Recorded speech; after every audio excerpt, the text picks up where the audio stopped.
तो अब ये बात ऑफिशियल हो चुकी है, USA out, France is in. Macron Emmanuel Macron replace करेंगे जो बाइडेन को to be the guest at India's Republic Day parade. French President Macron will be chief guest of Prime Minister Narendra Modi on Republic Day of India. ये थी कि India के Republic Day पर US के president as a chief guest आने वाले हैं। उसके बाद खबर ये आई कि उनका वीजा कैंसिल हुआ है और उसके बदले में फ्रेंच प्रेसिडेंट ने मौके का फायदा उठाते हुए as a chief guest India के रिपब्लिक डे पर आएंगे। पाकिस्तानी खास बात यह है कि जो बाइडेन को बुलाया गया था इस रिपब्लिक डे पे, साथ क्वाड के जितने भी मेंबर थे उन्होंने भी आना था, लेकिन एन मौका पर जो बाइडेन ने मना कर दिया। और ये अभी अभी हमारे आर्मी चीफ के साथ मुलाकात भी हुई है जो बाइडेन की। क्या जो बाइडेन ने पाकिस्तान को खुश करने के लिए इंडिया को इनकार किया? ये तो कोई उनके लिए बड़ी बात है ही नहीं। वो चाहते तो 3-4 को इकट्ठे भी बुला लेते। बहुत सारी पर्सनालिटीज, अथॉरिटीज होंगी, उनके लिए तो कोई मसला नहीं। अभी आपने देखा कि कितनी समिट्स और कॉन्फ्रेंसेस हुई हैं जिसके ऊपर दुनिया भर की लीडरशिप वहां पर मौजूद है। वो दुनिया के लीडर तो दौड़ते हुए जाते हैं इंडिया की तरफ। वो तो वो कहते हैं कि अच्छा कोई ना कोई एग्रीमेंट कराएंगे, कोई अपने लिए कुछ ले आएंगे, कोई मुआहिदा कर लेंगे। और वैसे भी भाई इंडिया एक बड़ी ताकत है, वहां पे लोग जाना पहुंचना जो है अपने लिए बड़ा वो समझते हैं। और फ्रांस के प्रेसिडेंट मैक्रोन इंडिया आ रहे हैं। फ्रांस वही मुल्क है जिसको पाकिस्तान ने बायकॉट किया है, लेकिन अफसोस की बात यह है कि फ्रांस से लोन भी लेते हैं, फ्रांस को बायकॉट भी करते हैं। क्या कहेंगे आप?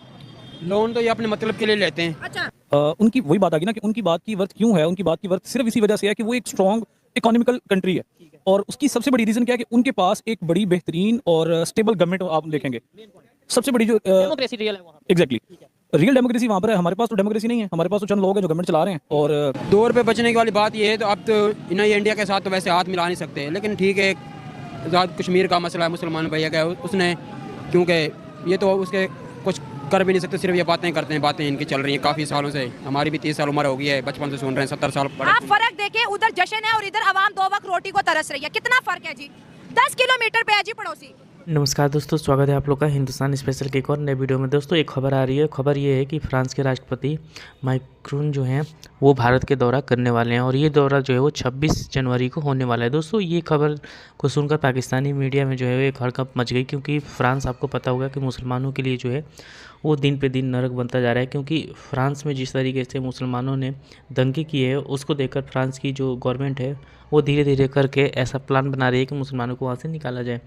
और आपको ये भी पता है कि 26 जनवरी पे हर कोई ना कोई देश का जो है वो राष्ट्रपति या फिर प्रधानमंत्री जो है वो भारत आता रहता है। तो इस बार ये खबर है कि जो फ्रांस के प्राइम मिनिस्टर हैं, प्रेसिडेंट है, वो भारत का दौरा करने वाले हैं। तो दोस्तों चलिए वीडियो में चलते हैं और देखते हैं कि जो पाकिस्तानी मीडिया है उसका इन सब चीज़ों पे क्या रिएक्शन है। क्योंकि पाकिस्तानी मीडिया का ये भी मानना है कि दुनिया का कोई भी मुल्क जो है वो हमें पूछता तक नहीं है, लेकिन जब भारत जाने की बात होती है तो पूरी दुनिया जो है वो चाहती है कि हम भारत जाएं। तो दोस्तों कहीं ना कहीं पाकिस्तानी मीडिया भी इस बात से शॉक्ड है कि फ्रांस के प्रेसिडेंट जो हैं वो 26 तारीख को जो है वो भारत में होंगे और भारत में जो है सेलिब्रेट कर रहे होंगे। तो चलिए हम चलते हैं और देखते हैं पाकिस्तानी मीडिया का इन सब चीज़ों पर क्या रिएक्शन है। तो प्रेसिडेंट जो बाइडेन साहब हैं वो इंडिया नहीं जा रहे, रिपब्लिक डे पे उन्होंने जाना था, तो उन्होंने कहा कोई बात ही नहीं। उन्होंने फ्रेंच प्रेसिडेंट को बुला लिया। सर वो तो नीचे तो हाथ रखते ही नहीं, वो तो अपना हाथ बहुत ऊपर रखते हैं। उन्होंने कहा कोई बात नहीं, हमारे पास कमी है किसी चीज की, उनके पास तो हर कोई जाने को तैयार है।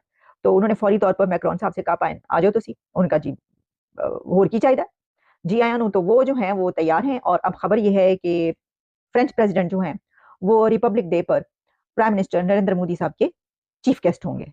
और इसमें हमेशा ही ऐसा होता है कि वो किसी ऐसे ही बड़े अथॉरिटी को या प्रेसिडेंट को, जैसे कि मैंने आपको बताया कि प्रेसिडेंट जो बाइडेन ने आना था, इससे पहले भी दुनिया की कोई ना कोई ऐसी पर्सनालिटी जो है उनके रिपब्लिक डे पर मौजूद रहती है।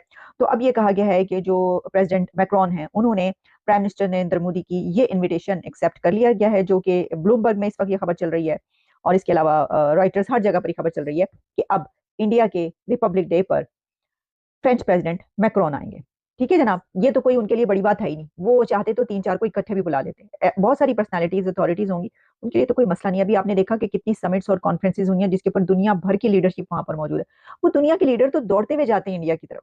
वो तो वो कहते हैं कि अच्छा कोई ना कोई एग्रीमेंट कराएंगे, कोई अपने लिए कुछ ले आएंगे, कोई मुआहिदा कर लेंगे। और वैसे भी भाई इंडिया एक बड़ी ताकत है, वहां पे लोग जाना पहुंचना जो है अपने लिए बड़ा वो समझते हैं। अच्छा फ्रांस के प्रेसिडेंट मैक्रोन इंडिया आ रहे हैं। फ्रांस वही मुल्क है जिसको पाकिस्तान ने बायकॉट किया है, लेकिन अफसोस की बात यह है कि फ्रांस से लोन भी लेते हैं, फ्रांस को बायकॉट भी करते हैं। क्या कहेंगे आप? लोन तो ये अपने मतलब के लिए लेते हैं। अच्छा, ठीक है, बाकी ये इनके साथ कोई पाकिस्तान के साथ दिलचस्पी नहीं है, आवाम के साथ इनकी। ठीक हो गया। ठीक है, और बाकी रहा अमेरिका के साथ, उसने इंडिया को बाइकआउट किया, अमेरिका पाकिस्तान के साथ दोस्ती कर ली दोबारा से। वो आपको इमरान, लगता है कि इंडिया को ना करके अमेरिका हमारे साथ दोस्ती करने वाला है? वो इस तरह किया है कि जब तक इमरान खान जिंदा है, वो इमरान खान के लटकाने के चक्कर में है। अच्छा, हाँ, क्योंकि इमरान खान ने अमेरिका के खिलाफ कहा था, ये अमेरिका का अब इनका दोस्त बन गया, ये आ रहे जा रहे। एब्सोल्युटली नॉट वाली बात कर रहे हाँ, हैं। वही बात है और कुछ भी नहीं है। जैसे भुट्टो साहब के साथ किया था, जैसे भुट्टो ने कहा था एटमी बनाऊंगा चाहे मुझे चारा खाना पड़े, हाँ, घास खानी पड़े। भुट्टो को कहा था तेरा पूरा इंजाम होगा। यही वही हमारे जर्नल थे, वही हमारा सब कुछ था।